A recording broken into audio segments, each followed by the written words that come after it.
सीता की कथा। यह कहानी सीता माता कहती थी और श्री राम इसे सुना करते थे।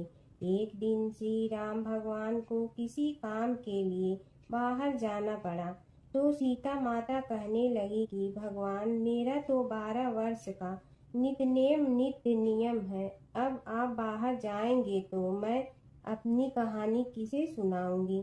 श्री राम ने कहा कि तुम कुएं की पाल पर जाकर बैठ जाना और वहां जो औरतें पानी भरने आएंगी उन्हें अपनी कहानी सुना देना। सीता माता कुएं की पाल पर जाकर बैठ जाती हैं। एक स्त्री आई, उसने रेशम की जड़ी की साड़ी पहन रखी थी और सोने का घड़ा ले रखा था।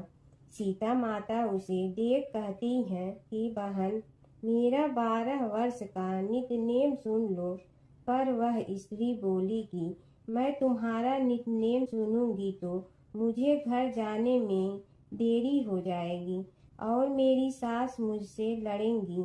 उसने कहानी नहीं सुनी और चली गई। उसकी रेशम जड़ी की साड़ी फट गई, सोने का घड़ा मिट्टी के घड़े में बदल गया। सास ने देखा तो पूछा कि ये किसका दोष अपने सिर लेकर आ गई है। बहू ने कहा कि कुएं पर एक औरत बैठी थी, उसने कहानी सुनने के लिए कहा, लेकिन मैंने सुनी नहीं, जिसका यह फल मिला है। बहू की बात सुनकर अगले दिन वही साड़ी और घड़ा लेकर सास कुएं की पाल पर गई। सास को वहीं माता सीता बैठी मिली, तो माता सीता ने कहा कि बहन, मेरी कहानी सुन लीजिए। सास बोली कि एक बार छोड़, मैं तो 4 बार कहानी सुन लूंगी। राम आए, लक्ष्मण आए, देश के पुजारी आए, नित नेम का नेम लाए, आओ राम बैठो राम। तपी रसोई जियो राम, माखन मिश्री खाओ राम। दूध बतासा पियो राम, सूत के पलका मोठो राम। साल दुसाला पोठो राम, साल दुसाला ओढ़ो राम। जब बोलो जब राम ही राम, राम संवारे सबके काम। खाली घर भंडार भरेंगे, सबका बेड़ा पार करेंगे। श्री राम जय राम जय जय राम। सास बोली कि बहन, कहानी तो बहुत अच्छी लगी। कहानी सुनकर सास घर चली गई और उसकी साड़ी फिर से रेशम जड़ी की बन गई। मिट्टी का घड़ा फिर सोने के घड़े में बदल गया। बहू कहने लगी, सासू माँ, आपने ये सब कैसे किया। सास ने कहा कि बहू, तू दोष लगा के आई थी और मैं अब दोष उतार कर आ रही हूँ। बहू ने फिर पूछा कि वह कुएं वाली स्त्री कौन है।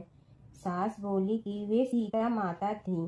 वे पुराने से नया कर देती हैं, खाली घर में भंडार भर देती हैं। वह लक्ष्मी जी का वास घर में कर देती हैं। आदमी की जो भी इच्छा हो उसे पूरा कर देती हैं। बहू बोली कि ऐसी कहानी मुझे भी सुना दो। सास बोली कि ठीक है, तुम भी सुनो। और सास ने कहानी शुरू की। राम आए, लक्ष्मण आए, देश के पुजारी आए, नित नेम का नेम लाए, आओ राम बैठो राम। तपी रसोई जियो राम, माखन मिश्री खाओ राम। दूध बतासा पियो राम, सूत के पलका मोठो राम। साल दुसाला पोठो राम, साल दुसाला ओढ़ो राम। जब बोलो जब राम ही राम, राम संवारे सबके काम। खाली घर भंडार भरेंगे, सबका बेड़ा पार करें। श्री राम जय जय राम। कहानी सुनकर बहू बोली कि कहानी तो बहुत अच्छी है। सास ने कहा कि ठीक है, इस कहानी को रोज कहा करेंगे। अब सास बहू रोज सवेरे उठती, नहाती धोती और पूजा करने के बाद नित नेम की सीता की कहानी कहती। एक दिन उनके यहाँ एक पड़ोस की औरत आई और बोली कि बहन, जरा सी आँच दे ना। तो वह बोली कि आज तो अभी हमने जलाई ही नहीं। पड़ोसन ने कहा कि तुम सुबह 4 बजे से उठकर क्या कर रही हो। फिर उन्होंने कहा कि सुबह उठकर हम पूजा करते हैं, फिर सीता माता की नित्य नेम की कहानी कहते हैं। पड़ोसन ने उसकी बात सुनकर फिर कहा कि सीता माता की कहानी कहने से तुम्हें क्या मिलता है। वे बोली कि इनकी कहानी कहने से घर में भंडार भर जाते हैं, सारे काम सिद्ध होते हैं, मन की इच्छा भी पूरी हो जाती है। पड़ोसन कहती है कि बहन ऐसी कहानी तो मुझे भी सुना दो। फिर वह बोली कि ठीक है, तुम भी यह कहानी सुन लो। राम आए लक्ष्मण आए, देश के पुजारी आए, नित नेम का नेम लाए, आओ राम बैठो राम। सारी कहानी सुनने के बाद पड़ोसन कहने लगी, बहन कहानी तो मुझे बहुत अच्छी लगी। अब वह पड़ोसन भी नित नेम सीता माता की कहानी कहने लगी। कहानी कहने से सीता माता ने पड़ोसन के भी भंडार भर दिए। अब तो पूरे मोहल्ले में नित नेम की कथा चल पड़ी। हर किसी की मनोकामना पूरी होने लगी। हे सीता माता, जैसे आपने उनके भंडार भरे, वैसे ही आप हमारे भी भंडार भरना, सबकी भरना, कहानी सुनने वाले के भी और कहानी कहने वाले के भी। वैशाख मास की कथा, अध्याय 27वां। श्रुतदेव जी कहते हैं, राजन, पंपा के तट पर कोई शंख नाम से प्रसिद्ध परम यशस्वी ब्राह्मण थे, जो बृहस्पति के सिंह राशि में स्थित होने पर कल्याणमयी गोदावरी नदी में स्नान करने के लिए गए। मार्ग में परम पवित्र भीमरथ को पार करने के बाद दुर्गम, जल शून्य एवं भयंकर निर्जन वन में धूप से विकल हो गए थे। वैशाख का महीना था और दोपहर का समय। वे किसी वृक्ष के नीचे जा बैठे। इसी समय कोई दुराचारी व्याध हाथ में धनुष धारण किए वहां आया। ब्राह्मण के दर्शन से उसकी बुद्धि पवित्र हो गई और वह इस प्रकार बोला, मुनि, मैं अत्यंत दुर्बुद्धि एवं पापी हूँ। मेरे ऊपर आपने बड़ी कृपा की है, क्योंकि साधु महात्मा स्वभाव से ही दयालु होते हैं।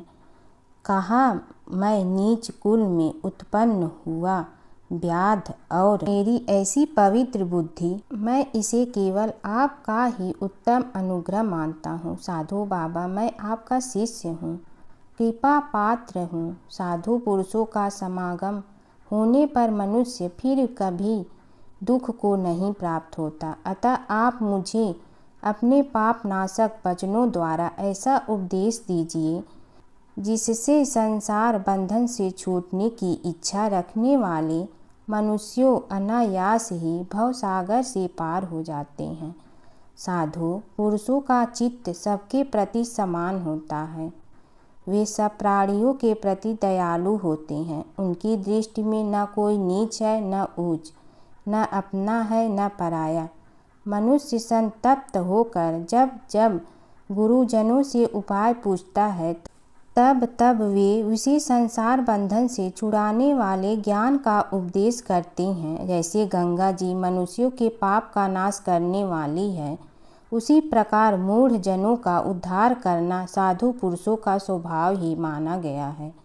व्याध के ये वचन सुनकर शंख ने कहा, व्याध, यदि तुम कल्याण चाहते हो तो वैशाख मास में भगवान विष्णु को प्रसन्न और संसार समुद्र से पार करने वाले जो दिव्य धर्म बताए गए हैं, उनका पालन करो। मुनि श्रेष्ठ शंख व्याध से बहुत कष्ट पा रहे थे। दोपहर के समय उन्होंने सुंदर सरोवर में स्नान किया और युगल वस्त्र धारण करके माध्याह्न काल की उपासना पूरी की। फिर देव पूजा करने के पश्चात व्याध के लाए हुए श्रमहारी एवं स्वादिष्ट कैथ का फल खाया। जब वे खा पी कर सुखपूर्वक विराजमान हुए, उस समय व्याध ने हाथ जोड़कर कहा, मुनि, किस कर्म से मेरा तमोमय व्याध कुल में जन्म हुआ और किससे ऐसी सद्बुद्धि तथा महात्मा की संगति प्राप्त हुई?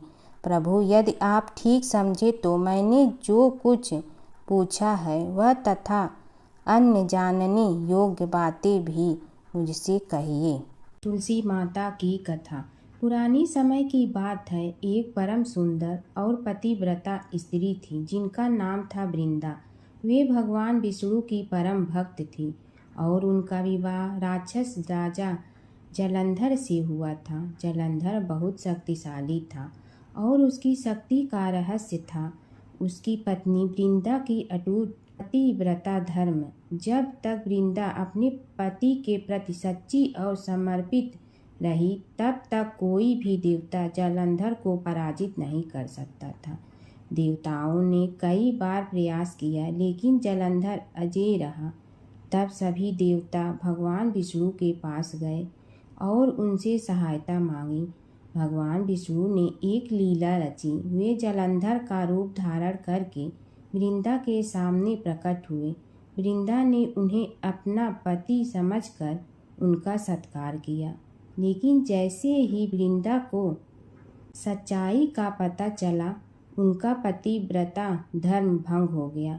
उसी क्षण देवताओं ने जलंधर का वध कर दिया। जब वृंदा को यह ज्ञात हुआ कि यह सब भगवान विष्णु की लीला थी, तो वे बहुत दुखी हुई और उन्होंने भगवान विष्णु को श्राप दिया कि वे पत्थर बन जाएं। उसी श्राप के कारण भगवान विष्णु शालिग्राम पत्थर के रूप में प्रकट हुए। इसके बाद वृंदा ने अपने प्राण त्याग दिए। उनके शरीर से एक पवित्र पौधा उत्पन्न हुआ, जिसे आज हम तुलसी के नाम से जानते हैं। तभी से तुलसी को देवी का रूप माना जाता है और उनकी पूजा की जाती है। तुलसी माता को घर में रखने से सुख समृद्धि आती है। भगवान विष्णु को तुलसी अत्यंत प्रिय है। बिना तुलसी के भगवान विष्णु की पूजा अधूरी मानी जाती है। सच्ची भक्ति और पतिव्रता धर्म में अपार शक्ति होती है। धर्मराज जी की कथा। दो सेठानियाँ थी। एक के घर में धन बहुत था, पर वह कंजूस थी। दूसरी के पास धन थोड़ा कम था, पर मन से वह बहुत अमीर थी। रोज सवेरे उठती, गंगा स्नान करती, तुलसी माता, बड़, पीपल सींचने, भगवान के मंदिर जाके पूजा करती। धर्मराज सूरज भगवान की कहानी सुनती, भगवान के भोग लगाकर अतिथि को जिमाती, गाय कुत्ता के लिए ग्रास निकालती। दूसरी सेठानी इस धर्मात्मा को देखकर हंसती और कहती, पता नहीं दिन भर क्या करती रहती है। थोड़े समय बाद दोनों सेठानियों को भगवान का बुलावा आया। धर्मात्मा सेठानी के तो यमराज जी ने विमान भेजा और दूसरी को दूत मारते ही ले गया। रास्ते में सेठानी बोली, मेरे को भूख लगी है। तो दूत बोले, किसी को कुछ दिया होगा तो मिलेगा। फिर बोली, प्यास लगी है। दूत बोले, किसी को पानी पिलाया तो मिलेगा। रास्ते में उसे काट चुभने लगे, गर्मी पड़ने लगी, पर दूत तो उसे घसीटे ही ले गए। अब सेठानी बहुत पछताने लगी कि सब कुछ होते हुए भी दान धर्म नहीं किया। इतने में यमराज का दरबार आया। धर्मात्मा बुढ़िया को भगवान के पास सिंहासन मिला और वह उस पर बैठी थी। उधर दूसरी सेठानी को तपते कुंड में डाल दिया। अब सेठानी यमराज से बोली, मुझे 1.25 पहर का जीवन दान दे दो, मैं वापस आकर दंड भोग लूंगी। यमराज बोले, ठीक है। सेठानी के शरीर में वापस प्राण डाल दिए। संसार में आते ही पंडितों को बुलाकर सेठानी ने धर्मराज की कथा सुनी, सब तरह से दान धर्म किया। इतने में समय पूरा हो गया। अब की बार विमान आया। 1.25 पहर के दान धर्म से सेठानी को स्वर्ग मिला। धर्मराज जी की परम भक्त पोपा बाई की कथा। एक गांव में एक पोपा बाई रहती थी। जब वह 5 साल की थी, तभी से वह नियम से धर्मराज जी व्रत की कथा सुनती थी और व्रत करती थी। एक दिन उसने अपने भाई व भाभी से कहा कि मैं शादी नहीं करूंगी। अब मैं अपना समय भगवान की पूजा अर्चना में ही बिताना चाहती हूँ। इसलिए मेरी झोपड़ी गांव के बाहर बनवा दो और गांव में सबको कह दो कि वह अपनी गाय व बछड़ों को मेरे यहाँ ही घास भूस चरने को भेज दो, और जिसकी भी इच्छा हो, श्रद्धा हो, मुझे खाना भिजवा दो।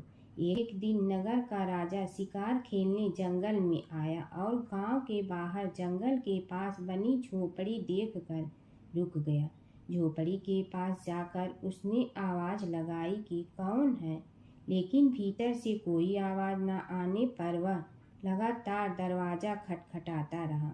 तब पोपा बाई उठी और कहने लगी कि कौन हो तुम, जो बार बार दरवाजा बजा रहे हो, क्यों आवाज लगा रहे हो। राजा ने कहा कि मैं यहाँ का राजा हूँ और तुम्हारे साथ विवाह करूँगा। पोपा बाई ने कहा कि जहाँ से आए हो वहीं चले जाओ, मैं किसी पराये आदमी का मुँह नहीं देखती हूँ। राजा ने पोपाबाई की एक नहीं सुनी और जबरदस्ती उठा ले गया। तब पोपाबाई ने राजा को श्राप दिया कि तुम्हारा सारा राजपाट नष्ट हो जाएगा। महल में आने पर राजा की रानियों ने सारी बात सुनकर राजा से अनुरोध किया कि पोपाबाई को वहीं वापस छोड़ आओ। राजा जब पोपाबाई को वापस झोपड़ी में छोड़ने जाने लगा तो रास्ते में पाप की नदी आई, जिसमें राजा डूब गया। कुछ समय बाद पोपाबाई मृत्यु के बाद धर्मराज जी के यहाँ पहुँची और धर्मराज जी ने उन्हें स्वर्ग का राज दे दिया। एक बार एक सेठ व सेठानी मृत्यु लोक से स्वर्ग लोक आए तो उसके द्वार बंद देखकर वह धर्मराज जी से द्वार खोलने का आग्रह करते हैं। धर्मराज जी कहते हैं, इस द्वार पर पोपाबाई का राज है। इस पर सेठ सेठानी कहते हैं कि हम पोपाबाई को नहीं जानते हैं। धर्मराज जी उन दोनों की बात सुनकर कहते हैं कि तुम दोनों 7 दिन तक मृत्युलोक में रहो। 8 खोपड़ा से राई भरकर 5 कपड़े ऊपर रखकर कहानी सुनकर उद्यापन करना और कहना कि राज है, पोपाबाई लेखा लेगी राई राई का। सारे बोलो पोपाबाई की जय। एक बूढ़ा ब्राह्मण था। वह रोज पीपल को जल से सींचता था। पीपल में से रोज एक लड़की निकलती और कहती, पिताजी मैं आपके साथ जाऊंगी। यह सुनते सुनते बूढ़ा दिन ब दिन कमजोर होने लगा। तो बुढ़िया ने पूछा कि क्या बात है। बूढ़ा बोला कि पीपल से एक लड़की निकलती है और कहती है कि वह भी मेरे साथ चलेगी। बुढ़िया बोली कि कल ले आना उस लड़की को, जहाँ 6 लड़कियां पहले से ही हमारे घर में है, वहाँ 7वीं लड़की और सही। अगले दिन बूढ़ा उस लड़की को घर ले आया। घर लाने के बाद बूढ़ा ब्राह्मण आटा मांगने गया तो उसने पहले दिनों की अपेक्षा आज ज्यादा आटा मिला था। जब बुढ़िया वह आटा छानने लगी तो लड़की ने कहा कि लाओ माँ, मैं छान देती हूँ। जब वह आटा छानने बैठी तो परात भर गई। उसके बाद माँ खाना बनाने जाने लगी तो लड़की बोली कि आज रसोई मैं बनाऊंगी। तो बुढ़िया बोली कि ना, तेरे हाथ जल जाएंगे। लेकिन लड़की नहीं मानी। वह रसोई में खाना बनाने गई तो उसने तरह तरह के 36 व्यंजन बना डाले और आज सभी ने भर पेट खाना खाया। इससे पहले वह आधा पेट भूखा ही रहते थे। रात हुई तो बुढ़िया का भाई आया और कहने लगा कि दीदी मैं तो खाना खाऊंगा। बुढ़िया परेशान हो गई कि अब खाना कहाँ से लाऊंगी। लड़की ने पूछा कि क्या बात है माँ। उसने कहा कि तेरा मामा आया है और रोटी खाएगा, लेकिन रोटी तो सबने खा ली है, अब उसके लिए कहाँ से लाऊंगी। लड़की बोली कि तू चिंता मत कर माँ, मैं बना दूंगी। और वह रसोई में गई और मामा के लिए 36 व्यंजन बना दी। मामा ने भरपेट खाया और कहा भी कि ऐसा खाना इससे पहले उसने कभी नहीं खाया है। बुढ़िया ने कहा कि भाई तेरी बावनी भाजी है, उसी ने बनाया है। शाम हुई तो लड़की बोली कि माँ चौका लगा के चौके का दिया जला देना, कोठे में मैं सोऊंगी। बुढ़िया बोली कि ना बेटी तू डर जाएगी। लेकिन वह बोली कि ना माँ, मैं नहीं डरूंगी, मैं अंदर कोठे में ही सोऊंगी। वह कोठे में ही जाकर सो गई। आधी रात को लड़की उठी और चारों ओर आंख मारी तो धन ही धन हो गया। वह बाहर जाने लगी तो एक बूढ़ा ब्राह्मण सो रहा था। उसने देखा तो कहा कि बेटी तू कहाँ चली। लड़की बोली कि मैं तो दरिद्रता दूर करने आई थी, अगर तुम्हें दूर करवानी है तो करवा लो। उसने बूढ़े के घर में भी आँख से देखा तो चारों ओर धन ही धन हो गया। सुबह सवेरे सब उठे तो लड़की को ना पाकर उसे ढूंढने लगे कि पावनी बेटी कहाँ चली गई। बूढ़ा ब्राह्मण बोला कि वह तो लक्ष्मी माता थी, जो तुम्हारे साथ मेरी दरिद्रता भी दूर कर गई। हे लक्ष्मी माता, जैसे आपने उनकी दरिद्रता दूर की वैसे ही सबकी करना। एक नगर में एक ब्राह्मण दंपति रहते थे। वे दोनों प्रतिदिन 7 कोस दूर गंगा और यमुना नदी में स्नान करने जाते थे। इतनी दूर आने जाने से ब्राह्मण की पत्नी थक जाती थी। एक दिन उसने अपने पति से कहा कि हमारा एक पुत्र होता तो कितना अच्छा रहता। पुत्र के बहू आती तो हमें घर वापस जाने पर खाना बना हुआ मिलता और बहू घर का काम भी कर देती। अपनी पत्नी की बात सुनकर ब्राह्मण ने कहा कि तूने बात तो सही कही है, चल मैं तेरे लिए बहू ला ही देती हूँ। ब्राह्मण ने कहा कि एक पोटली में आटा डालकर कुछ मोहरे रख दे। ब्राह्मण के कहे अनुसार उसने पोटली बांध कर दे दी। पोटली लेकर ब्राह्मण चला गया। ब्राह्मण सफ़र के दौरान यमुना के किनारे बहुत ही सुंदर लड़कियां दिखाई दी। वे रेत में घर बनाकर खेल रही थीं। उनमें से एक लड़की ने कहा कि मैं अपना घर नहीं बिगाड़ूंगी, मुझे तो रहने के लिए एक घर चाहिए। लड़की की बात सुनकर ब्राह्मण मन ही मन सोचने लगा कि बहू बनाने के लिए यही लड़की उचित है। जब वह लड़की जाने लगी तो ब्राह्मण भी उसके पीछे पीछे उसके घर तक चला गया। वहां जाकर ब्राह्मण ने उस लड़की से कहा, बेटी, किसी के घर खाना नहीं खाता, मैं अपने साथ आटा लेकर आया हूँ। तुम अपनी माता से पूछो कि क्या वह मेरे लिए आटा छान कर 4 रोटी बना देंगी।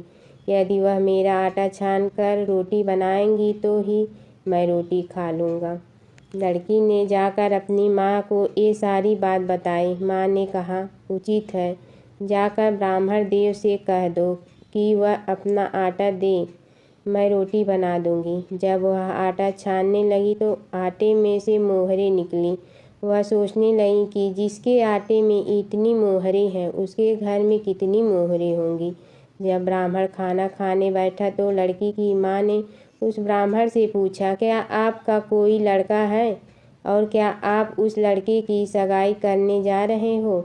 यह सुनकर ब्राह्मण ने कहा कि मेरे लड़का तो काशी में पढ़ने गया हुआ है, लेकिन यदि तुम कहो तो खाड़ कटोरे से विवाह करके तेरी बेटी को अपने साथ ले जाऊं। लड़की की माँ ने कहा, ठीक है ब्राह्मण देव। इस पर लड़की की माँ ने लड़की की खाट कटोरे से शादी करके ब्राह्मण के साथ भेज दिया।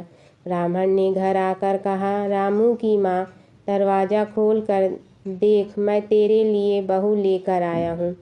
ब्राह्मण की पत्नी भीतर से ही बोली, हमारे तो कोई बेटा बेटी नहीं है, तो बहू कहाँ से आए। दुनिया ताने मारती थी, अब आप भी मारने लगे। ब्राह्मण ने कहा, तू दरवाज़ा खोल कर तो देख। जब ब्रह्मचारी ने दरवाज़ा खोला तो सामने बहू को खड़ी देखा। उसने बहू का स्वागत किया और आदर सत्कार से अंदर ले गई। अब जब ब्राह्मण अपनी पत्नी के साथ नदी स्नान करने जाता तो पीछे से बहू घर का सारा काम करके और खाना बना कर रखती थी। वह उनके कपड़े धोती और रात को हाथ पैर भी दबाती थी। इस तरह बहुत दिन बीत गए। ब्रह्मचारी ने अपनी बहू से कहा कि बहू कभी भी चूल्हे की आग मत बुझने देना और मटके का पानी खत्म मत होने देना। परंतु एक दिन चूल्हे की आग बुझ गई। यह देखकर बहू घबरा गई और भागी भागी अपनी पड़ोसन के पास गई और कहा कि मेरे चूल्हे की आग बुझ गई है, मुझे थोड़ी आग चाहिए। मेरे सास ससुर सुबह 5 बजे से गए हुए हैं, वह थके हुए घर आएंगे, इसलिए मुझे उनके लिए खाना बनाना है। यह सुनकर पड़ोसन ने कहा कि तू तो बावली है, तुझे यह दोनों मिलकर पागल बना रहे हैं। इनके कोई पुत्र नहीं है, ये निसंतान है। बहू ने कहा, नहीं ऐसा मत बोलो, इनका बेटा तो बनारस काशी में पढ़ने गया हुआ है। इस पर पड़ोसन ने कहा कि यह तुझे झूठ बोलकर लाए हैं, मेरी बात सच मान, इनके कोई बेटा नहीं है। अब बहू पड़ोसन की बातों में आ गई और कहने लगी कि अब आप ही बताओ मैं क्या करूं।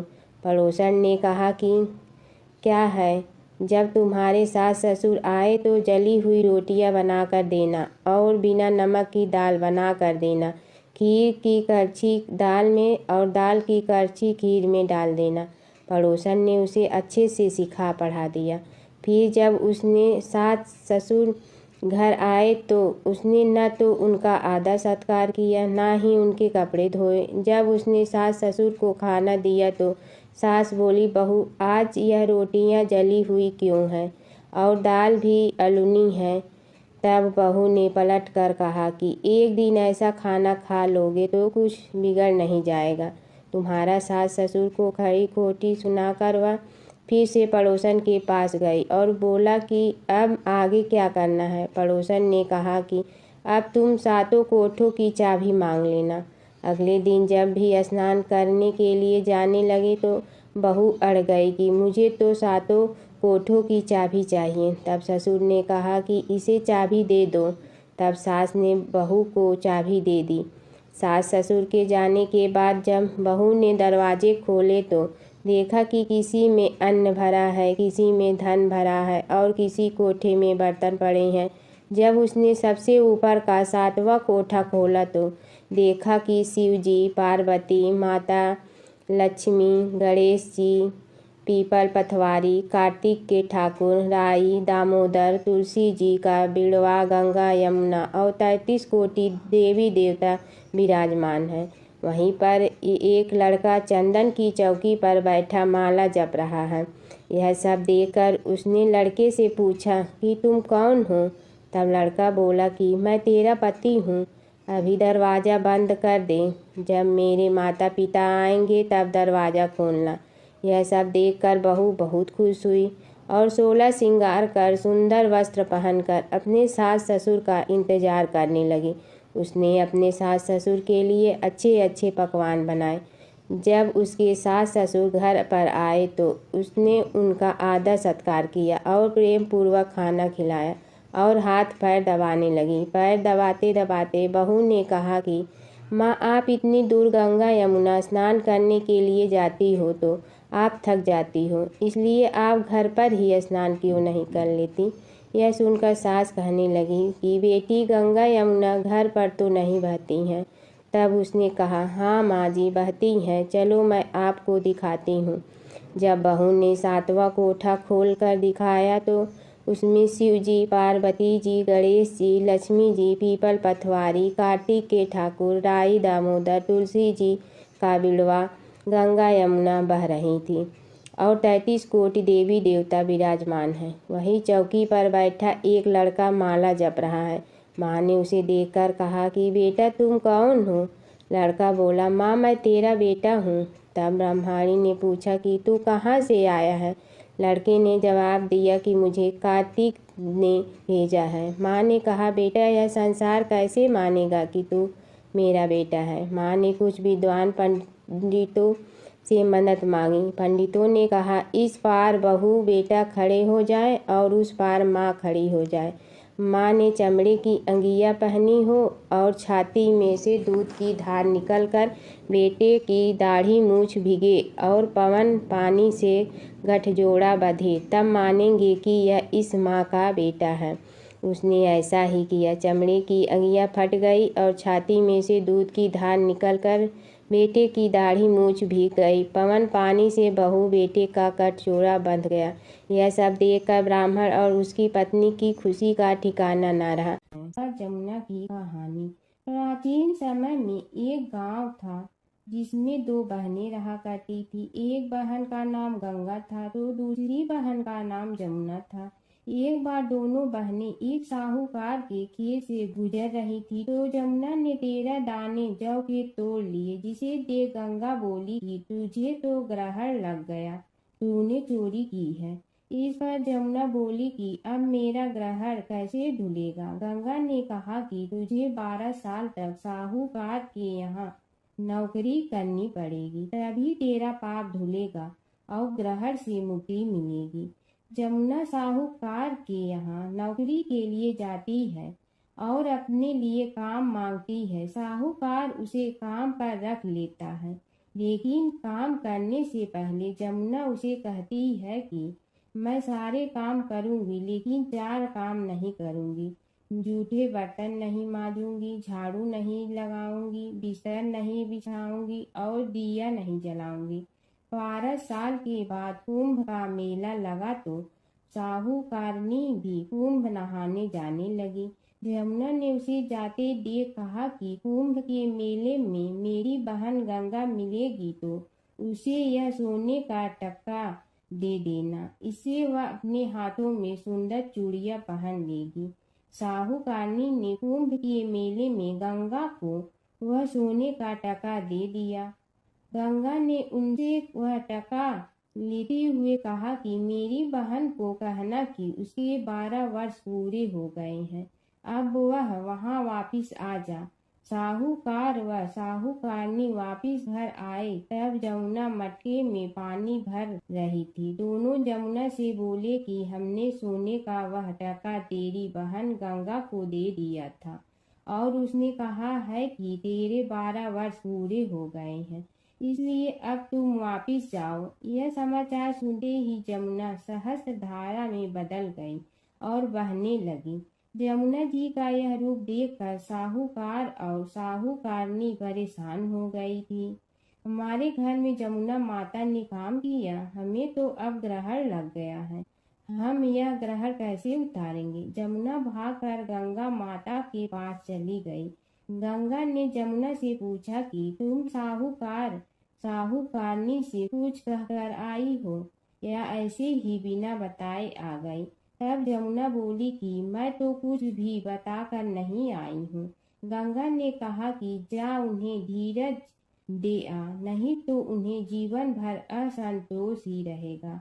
गंगा के कहने पर जमुना माता ने साहूकार साहूकारनी को सपने में दर्शन दिए और कहा कि तुम दोनों उल्टे माथे क्यों पड़े हो, जाओ उठकर खाओ पियो। तब दोनों बोले कि हम कैसे उठें, हमें तो ग्रहण लगा है, क्योंकि हमने उल्टे सीधे और पता नहीं कितने नीच कार्य आपसे कराए हैं। तब जमुना जी बोली कि तुम्हें ग्रहण नहीं लगा है, ग्रहण तो मुझे लगा था कि मैंने तुम्हारे खेत से 13 दाने जौ के चुराए थे। मैं तो अपना ग्रहण उतारने तुम्हारे घर आई थी। मेरा ग्रहण तुम्हारे घर में 12 वर्ष तक रहने से उतर गया है और मेरी मुक्ति हो गई है। जमुना जी ने कहा कि तुम्हें कोई ग्रहण नहीं लगा है, उल्टे मेरे 12 वर्ष तक यहाँ रहने से तुम्हारी भी मुक्ति हो गई है। यह कहकर जमुना जी स्वप्न से चली गई। दोनों उठकर देखते हैं कि उनके घर में पहले से भी अधिक धन हो गया है। हे जमुना माता, जैसे आपने साहूकार व साहूकारनी की मुक्ति कराई, वैसे ही आप अपने सभी भक्तों की करना। नगर बसेरे की कहानी। किसी गांव में एक भाट व एक जाट रहता था। दोनों में घनिष्ठ मित्रता थी। एक बार जाट अपनी बहन के घर जाने को तैयार हुआ तो भाट अपनी ससुराल जाने को तैयार हुआ। दोनों साथ चल पड़े तो रास्ते में रुककर एक कुएं की मुंडेर पर बैठ गए। जाट ने भाट से कहा कि नगर बसेरा कर लेते हैं। इस पर भाट बोला कि तू ही नगर बसेरा कर ले, मैं तो अपनी ससुराल जा रहा हूँ, वहाँ खूब खातिर होगी मेरी, तू कर ले नगर बसेरा। जाट वहीं कुएं के पास बैठ पानी की घंटी और चावल का दाना लेकर नगर बसेरा करने लगा। नगर बसेरा करने के साथ जाट कहने लगा कि नगर बसेरा जो करे सो मल धोवे पाँव, ताता माड़ा तापसी देगी मेरी माँ, माँ देगी मावशी तेगी द्वारका का वास, मीठा मीठा घास वृंदावन का वास, 5 कुल्ठी छठी रास, मेरी जीवड़ो श्री कृष्ण के पास, डालू पानी हो जाए घी, झट से निकल जाए मेरा जी। यह सब कर कर के वह जाट बहन के पास चल पड़ा। जाट की बहन ने भाई के आने पर उसकी खातिर की खी बूरा के साथ भाई को जिमाया। दोनों ने बैठकर ढेर सारी बातें की। इधर भाट अपने ससुराल पहुंचा तो वहां आग लगी हुई थी। आग बुझाने वह भी लग गया, जिसमें हाथ मुंह भी काले हो गए और खुद भी थोड़ा सुलझ गया। ना रोटी ना पानी के लिए ही किसी ने पूछा। एक पड़ोसन आई तो उसने भाट की सास को कहा कि जमाई आया है, जरा उस आओ भगत कर लो। बुढ़िया बोली कि सब कुछ तो जल गया है, अब कहाँ से आओ भगत करूं। तब पड़ोसन ने ही भाट को एक रोटी के साथ छाछ दी। उसने वही खाकर गुजारा किया। शाम को दोनों फिर घर की ओर चल पड़े और रास्ते में मिल गए और एक दूसरे का हाल पूछा। भाट बोला कि मेरी ससुराल में तो आग लगी हुई थी, आग बुझाते मैं खुद काला हो गया हूँ, ना रोटी मिली ना पानी। जाट बोला कि मेरी तो बहुत खातिर हुई। फिर बोला कि मैंने कहा था ना कि नगर बसेरा कर ले, अब कर ले, लेकिन भाट ने फिर मना कर दिया। कहने लगा कि चाहे रोटी दे या न दे, तेरी तो माँ है, दही चूरमा का पेड़ा धरा पाएगा। भाट ने फिर नगर बसेरा नहीं किया, जाट ने कर लिया। नगर बसेरा जो करे सो मल धोए पाँव, ताता मारा तापसी देगी मेरी माँ, माँ देगी मावसी देगी द्वारका का वास, मीठा मीठा घास वृंदावन का वास, 5 कुल्ठी छठी रास, मेरा जी बड़ो श्री कृष्ण के पास। डालू पानी हो जाए घी, झट से निकल जाए मेरा जी, करके वह चल पड़ा। घर पहुँचते ही जाट की मौसी ने बहुत लाड प्यार किया। उधर भाट घर गया तो उसकी भैंस खो गई थी।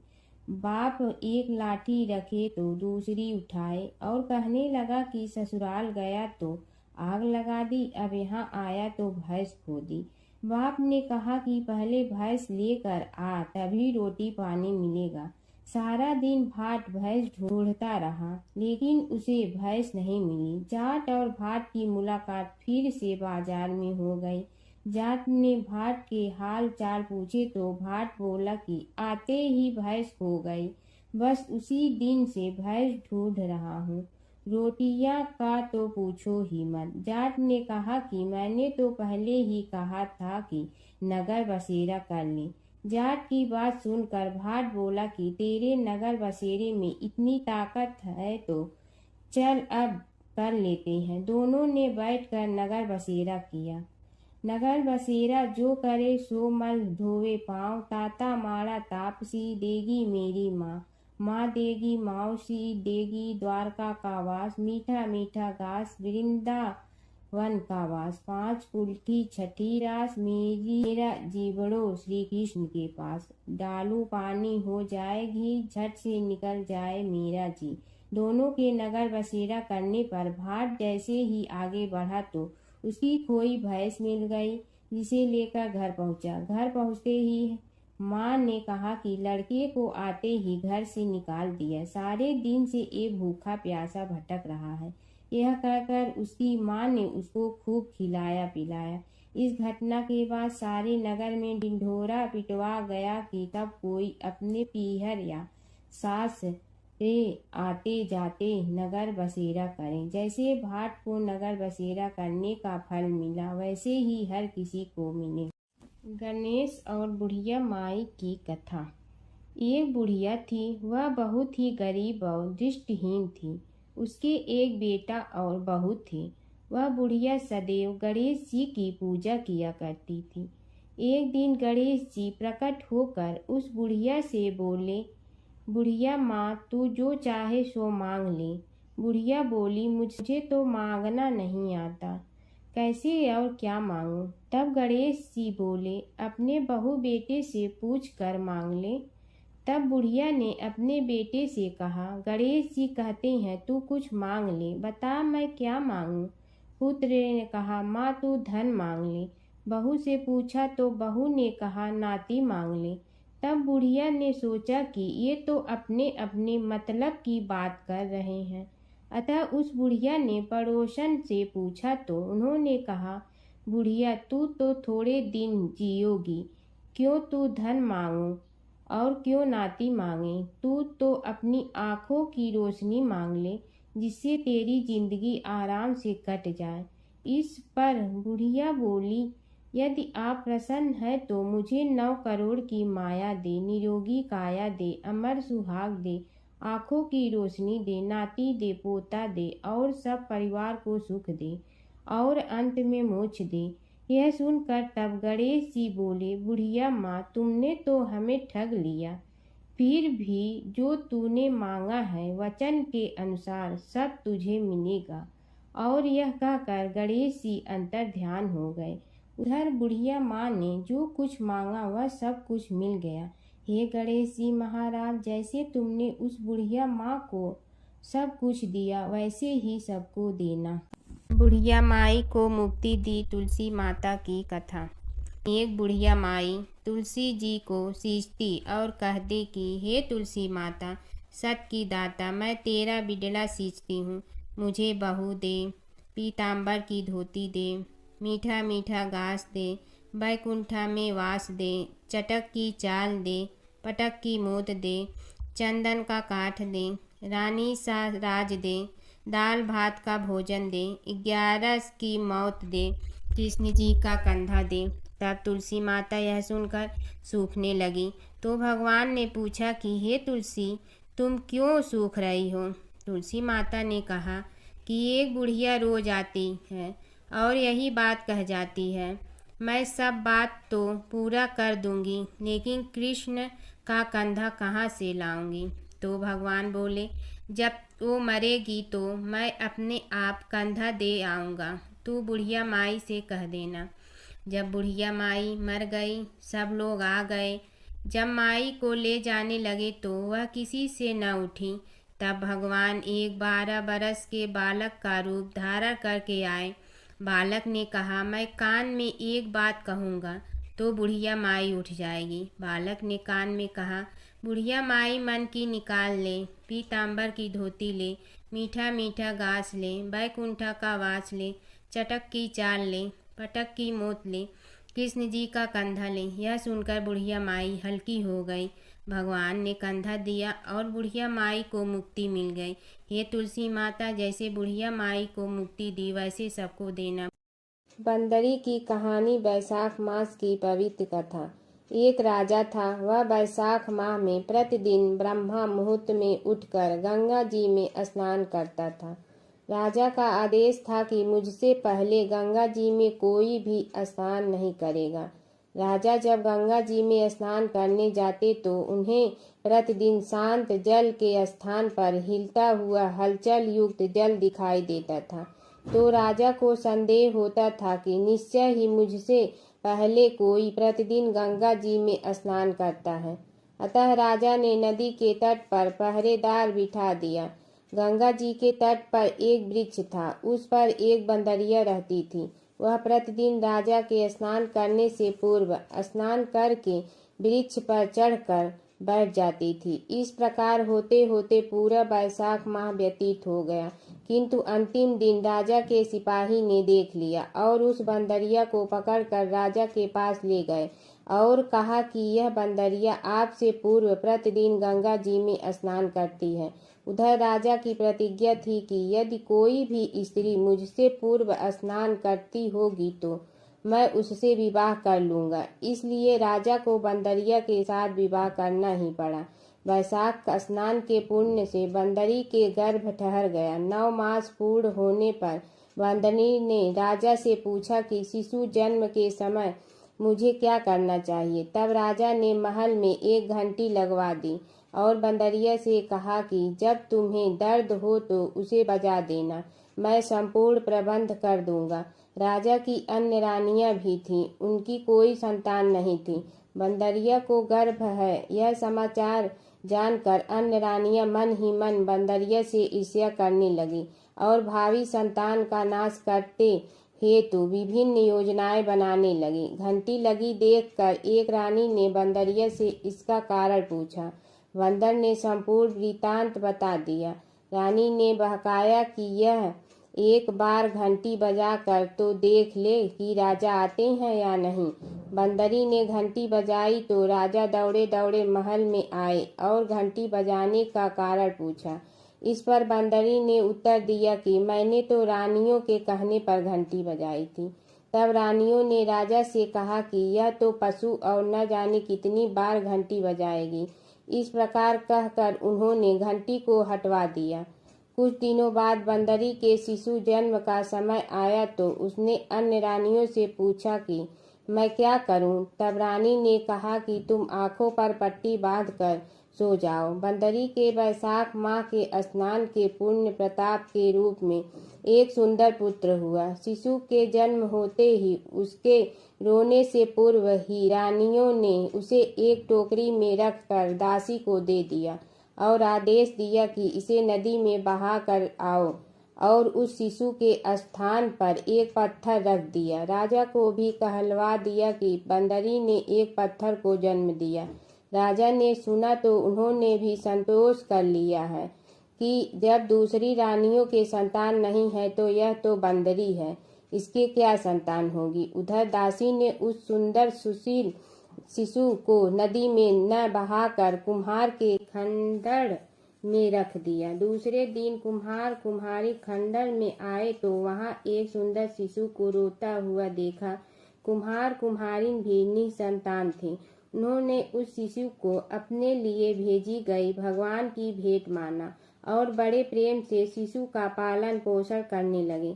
कुछ बड़ा होने पर बालक को यह ज्ञात हुआ कि वह रानी बंदरी का पुत्र है, जिनको रानियों ने मरवाना चाहा था। एक दिन वह बालक कुम्हार के बनाए हुए मिट्टी के हाथी घोड़े लेकर पनघट पर जा बैठा और दासियों को देखकर कहने लगा कि आओ रे मेरी मिट्टी के हाथी घोड़े, पानी पियो। जब दासियों ने यह बात सुनी तो वह हंसने लगी और बोली, अरे मूर्ख, कभी मिट्टी के हाथी घोड़े भी पानी पीते हैं क्या? इस पर उस बालक ने कहा कि कभी बंदरी के भी पत्थर जन्म लेते हैं क्या? उस बालक की यह बात दासियों ने जाकर महल में कही। तब रानियों ने दूसरे दिन विष मिलाकर लड्डू भेज दिए। ईश्वर की कृपा से लड्डू गोद और बादाम के हो गए और उन लड्डू को खाने से उस लड़के की मृत्यु नहीं हुई। यह समाचार दासी ने रानी को कहा और रानी ने राजा से कहकर कुम्हार को देश से निकलवा दिया। कुम्हार वन में रहने लगा। तत्पश्चात अगले वर्ष चित्र माह में माता गढ़ गौर के पूजन का दिन आया तो वह बंदरी का पुत्र 108 करवे और 108 गोली लेकर तथा घड़े में पानी भरकर बगीचे के बाहर बैठ गया।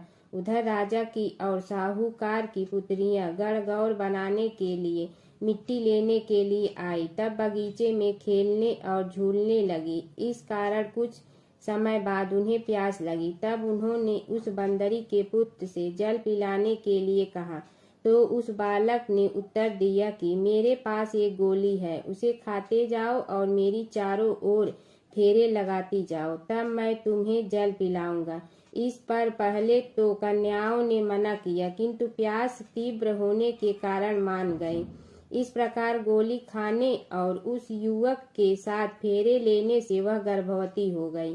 बाद में जब उनके माता पिता को यह ज्ञात हुआ तो वह सभी कुम्हार के पास आए और संपूर्ण वृत्तांत सुनाया तथा कहा कि तेरे पुत्र ने हमारी कन्याओं से विवाह किया है, अब तुम्हें इन्हें अपने पास रखना होगा। तब कुम्हार ने निर्धन होने के कारण असमर्थता व्यक्त की। 2 कन्याओं की माता पिता ने बहुत सारा धन देकर अपनी कन्याओं को कुम्हार के घर विदा किया और कुम्हार के घर 108 बहुएं आ गई और कालांतर में उनके 108 ही पोते हो गए।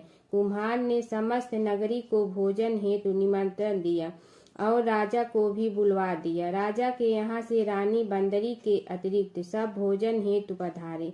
तब राजकुमार राजा की आज्ञा लेकर बंदरी को लेने रथ पालकी लेकर गया और लाकर सभा में सबसे ऊंचे स्वर्ण आसन पर बैठाया। राजकुमार ने अपनी सभी पत्नियों को समझा दिया था कि बंदरी मुझे जन्म देने वाली माता है। एक एक बहू रानी बंदरी के चरण स्पर्श करती गई और एक एक सोने का सिक्का और पोते को गोद में देती गई। जब राजा और अन्य रानियों ने यह सब देखा तो कुम्हार के पुत्र से इसका कारण पूछा। रानियों को तो संदेह होने लगा कि यह अवश्य ही बंदरी का पुत्र है।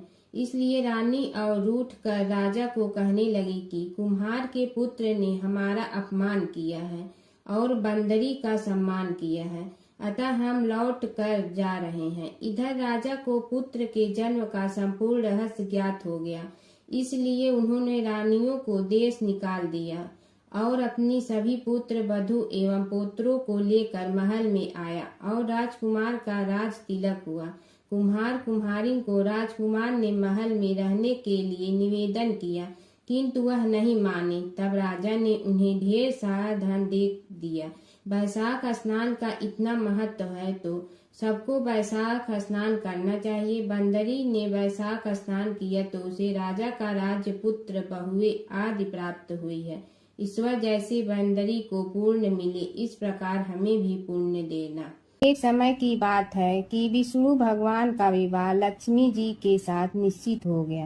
विवाह की तैयारी होने लगी। सभी देवताओं को निमंत्रण भेजे गए, परंतु गणेश जी को निमंत्रण नहीं दिया।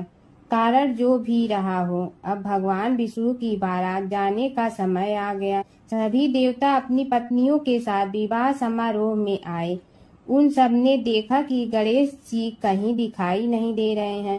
तब वे आपस में चर्चा करने लगे कि क्या गणेश जी को कोई न्योता नहीं दिया है या स्वयं गणेश जी ही नहीं आए हैं। सभी को इस बात पर आश्चर्य होने लगा। तभी सब ने विचार किया कि विष्णु भगवान से ही इसका कारण पूछा जाए।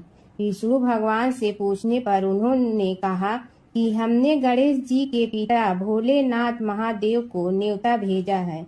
यदि गणेश जी अपने पिता के साथ आना चाहते हैं तो आ जाते, अलग से न्योता देने की कोई आवश्यकता भी नहीं थी। दूसरी बात यह है कि उनको 1.25 मन मूंग, 1.25 मन चावल, 1.25 मन घी और 1.25 मन लड्डू का भोजन दिन भर में चाहिए। यदि गणेश जी नहीं आएंगे तो कोई बात नहीं, दूसरे के घर जाकर इतना सारा खाना पीना अच्छा भी नहीं लगता। इतनी वार्ता कर ही रहे थे कि किसी एक ने सुझाव दिया, यदि गणेश जी आ भी जाए तो उनके द्वारपाल बनाकर बैठा देंगे कि आप घर की याद रखना। आप तो चूहे पर बैठकर धीरे धीरे चलोगे तो बारात से बहुत पीछे रह जाओगे। यह सुझाव भी सबको पसंद आ गया तो विष्णु भगवान ने भी अपनी सहमति दे दी।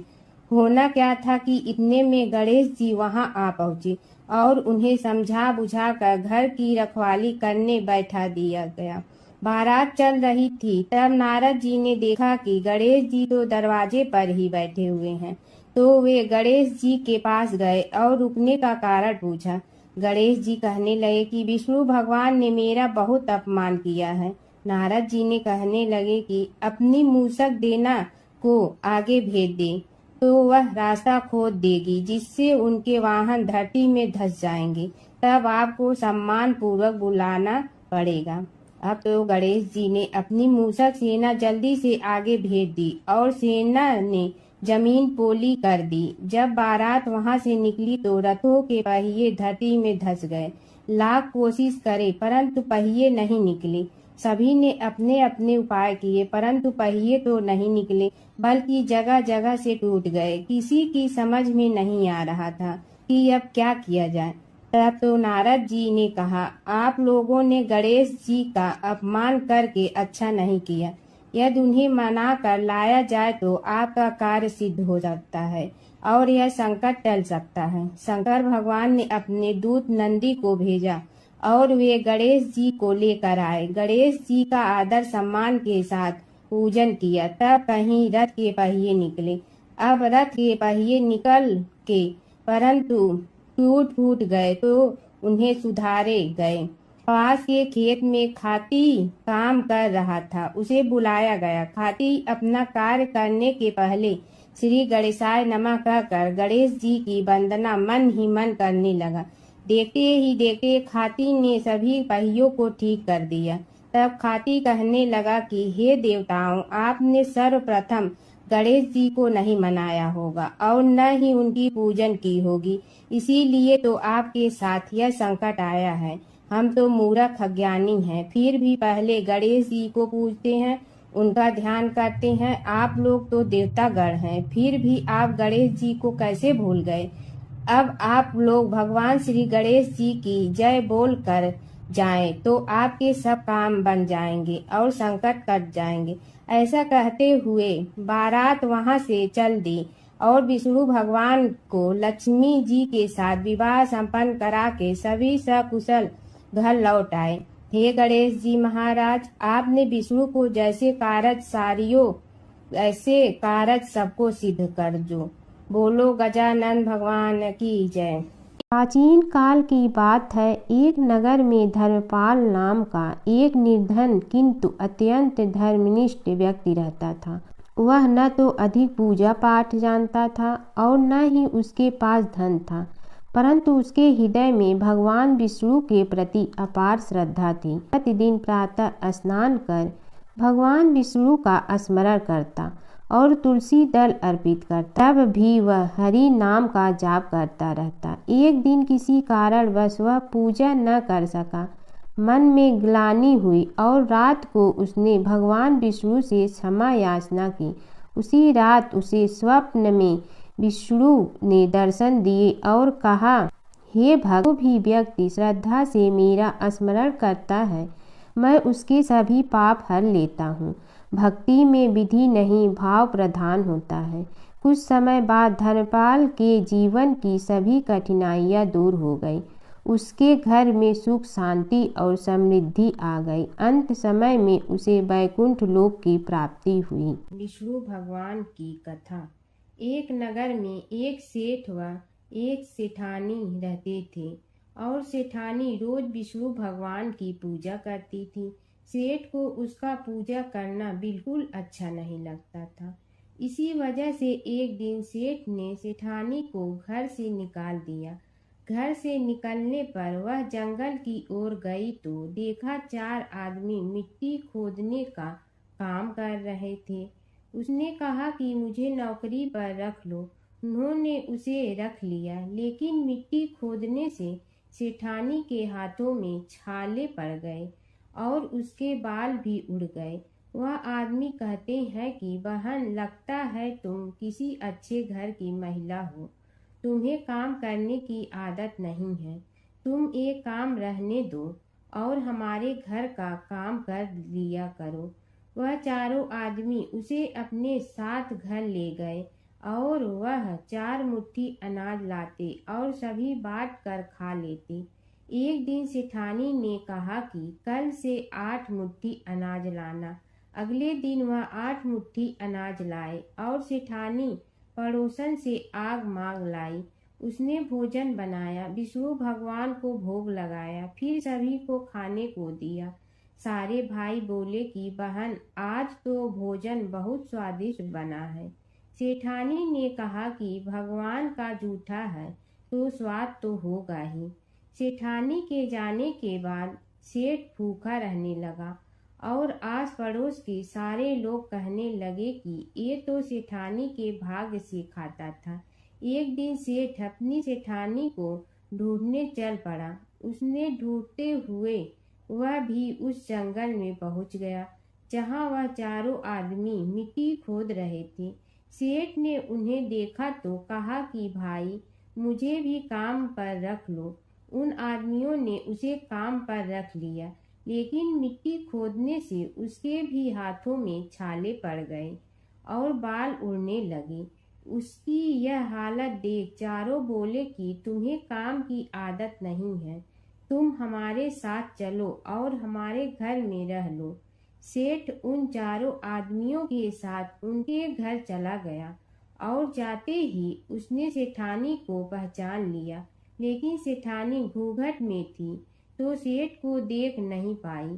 सेठानी ने सभी के लिए भोजन तैयार किया और हर रोज की भांति विष्णु भगवान को भोग लगाया।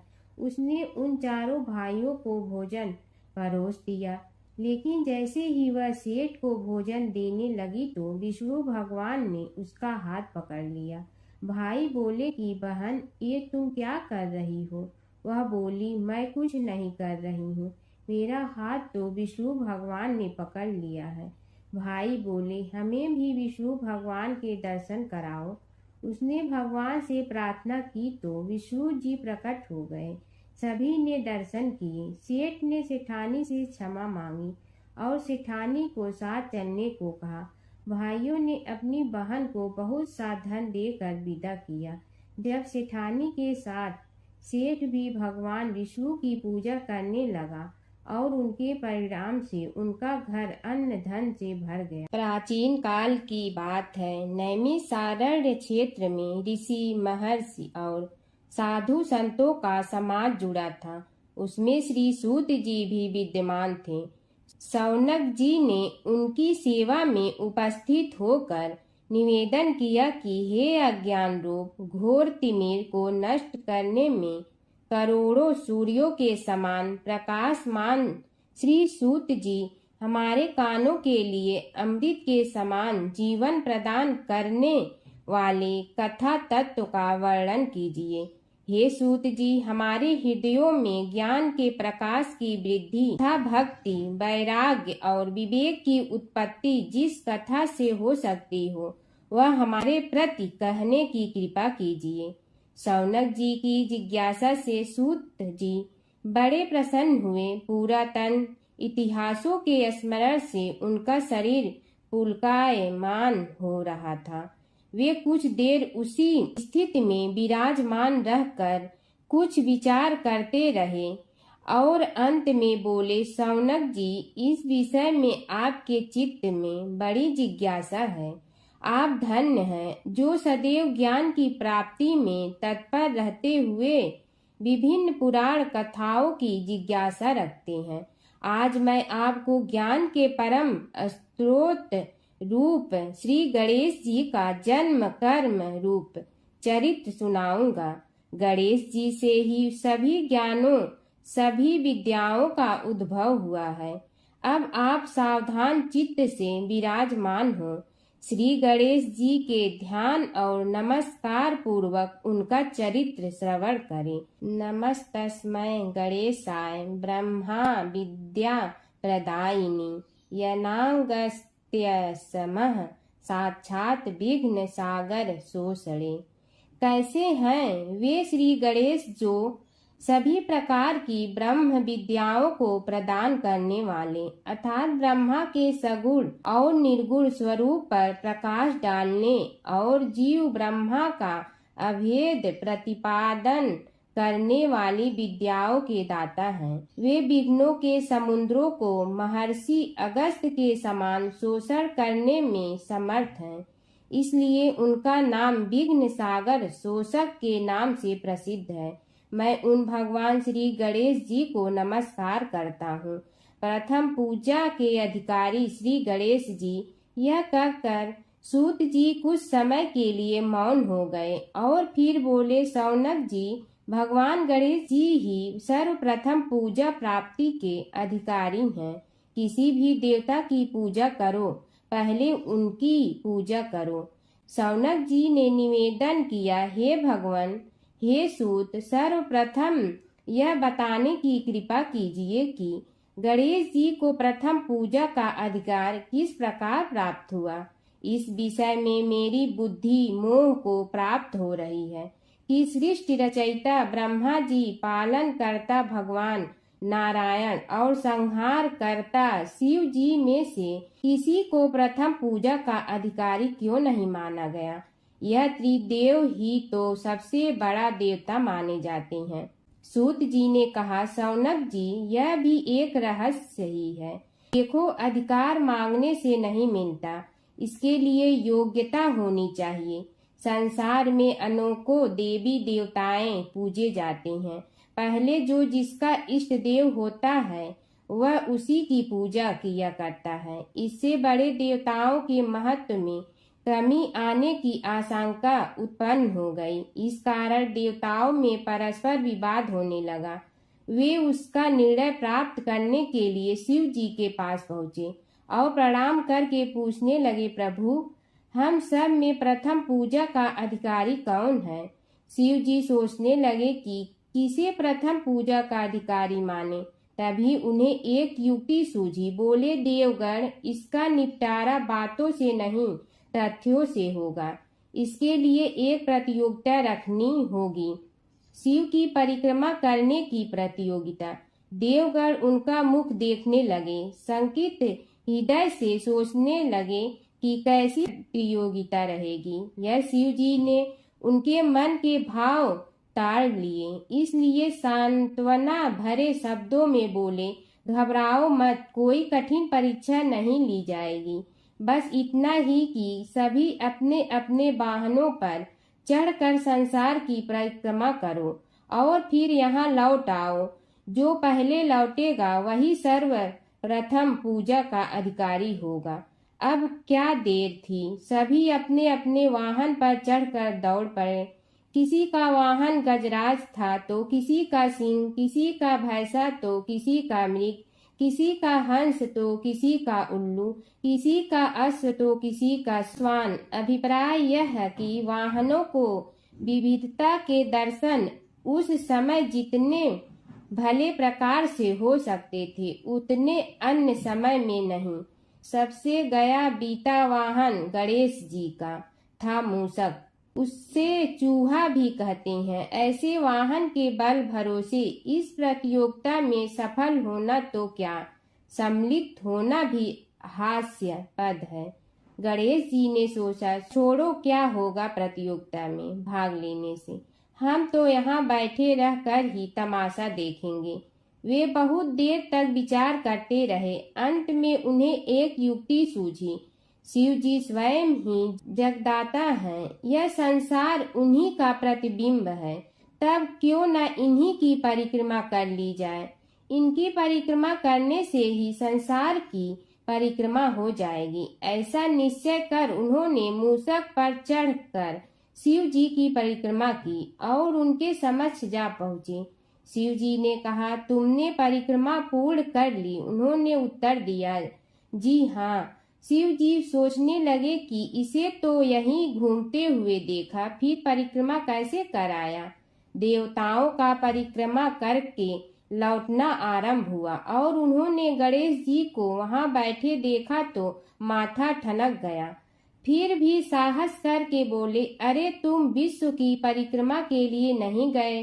गणेश जी ने कहा, अरे मैं कब का यहाँ आ गया। देवता बोले, तुम्हें तो कहीं भी नहीं देखा। गणेश जी ने उत्तर दिया, देखते कहाँ से, समस्त संसार शिव जी में विद्यमान है। इनकी परिक्रमा करने से ही संसार की परिक्रमा पूर्ण हो गई। सूत जी बोले, शौनक, इस प्रकार गणेश जी ने अपनी बुद्धि के बल पर ही विजय प्राप्त कर ली। उनका कथन सत्य था, इसलिए कोई विरोध करता भी तो कैसे। बस उसी दिन से गणेश जी की प्रथम पूजा होने लगी। हर व्रत कथा के साथ पढ़ी और सुनी जाने वाली लपसी तपसी की यह कहानी। एक लपसी था, एक तपसी था। तपसी हमेशा भगवान की तपस्या में लीन रहता था। लपसी रोजाना सवा सेर की लपसी बनाकर भगवान का भोग लगाकर जीम लेता था। एक दिन दोनों लड़ने लगे। तपसी बोला, मैं रोज भगवान की तपस्या करता हूँ, इसलिए मैं बड़ा हूँ। लपसी बोला, मैं रोज भगवान को सवा सेर लपसी का भोग लगाता हूँ, इसलिए मैं बड़ा हूँ। नारद जी वहाँ से गुजर रहे थे। दोनों को लड़ता देखकर उनसे पूछा कि तुम क्यों लड़ रहे हो। तपसी ने खुद के बड़ा होने का कारण बताया और लपसी ने अपना कारण बताया। नारद जी बोले, तुम्हारा फैसला मैं करूँगा। दूसरे दिन लपसी और तपसी नहाकर अपनी रोज की भक्ति करने आए तो नारद जी ने छुपकर 1.25 करोड़ की एक एक अंगूठी उन दोनों के आगे रख दी। तपसी की नज़र उस अंगूठी पर पड़ी जो उसने चुपचाप अंगूठी उठाकर अपने नीचे दबा ली। तब लपसी की नज़र अंगूठी पर पड़ी, लेकिन उसने ध्यान नहीं दिया। भगवान को भोग लगाकर लपसी खाना खाने लगा। नारद जी सामने आए तो दोनों ने पूछा कि कौन बड़ा, तो नारद जी ने तपसी से खड़ा होने को कहा। वो खड़ा हुआ तो उसने नीचे दबी अंगूठी दिखाई पड़ी। नारद जी ने लपसी से कहा, तपस्या करने के बाद भी तुम्हारी चोरी करने की आदत नहीं गई, इसलिए लपसी बड़ा है और तुम्हें तुम्हारी तपस्या का कोई फल भी नहीं मिलेगा। तपसी शर्मिंदा होकर माफ़ी मांगने लगा। उसने नारद जी से पूछा, मुझे मेरी तपस्या का फल कैसे मिलेगा। नारद जी ने कहा, यदि कोई गाय और कुत्ते की रोटी नहीं बनाएगा तो फल तुम्हें मिलेगा। यदि कोई ब्राह्मण को भोजन करवा कर दक्षिणा नहीं देगा तो फल तुम्हें मिलेगा। यदि कोई साड़ी के साथ ब्लाउज नहीं देगा तो फल तुझे मिलेगा। यदि कोई दिए से दिया जलाएगा तो फल तुम्हें मिलेगा। यदि कोई सारी कहानी सुने लेकिन तुम्हारी कहानी नहीं सुने तो फल तुझे मिलेगा। उसी दिन से हर व्रत कथा कहानी के साथ लपसी तपसी की कहानी भी सुनी और कही जाती है। ओम जय जगदीश हरे स्वामी जय जगदीश हरे। भक्त जनों के संकट क्षण में दूर करे। ओम जय जगदीश हरे। जो ध्यावे फल पावे दुख बिन दे मन का। सुख संपत्ति घर आवे कष्ट मिटे तन का। ओम जय जगदीश हरे।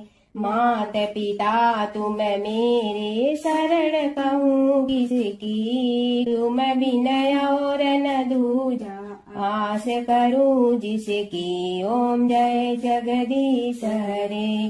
तुम पूर्ण परमात्मा तुम अंतर्यामी। पार ब्रह्म परमेश्वर तुम सबके स्वामी। ओम जय जगदीश हरे। तुम बिंदा के सागर तुम पालन करता। मैं मूर्ख कल काम कृपा करो भरता। ओम जय जगदीश हरे। तुम हो ये कय गोचर सबके प्राणपति। किस विधि मिलूं दया में तुमको मैं कुमति। ओम जय जगदीश हरे। दीन बंधु दुख हरता तुम रक्षक मेरे। अपने हाथ उठाओ द्वार पड़ा तेरे। ओम जय जगदीश हरे। विषय विकार मिटा पाप हरो देवा। श्रद्धा भक्ति बढ़ाओ संतन की सेवा। ओम जय जगदीश हरे। तन मन धन सब तेरा स्वामी सब कुछ है तेरा। तेरा तुझको अर्पण क्या लागे मेरा। ओम जय जगदीश हरे। जय जगदीश हरे स्वामी जय जगदीश हरे। भक्त जनों के संकट क्षण में दूर करे। ओम जय जगदीश हरे स्वामी जय जगदीश हरे।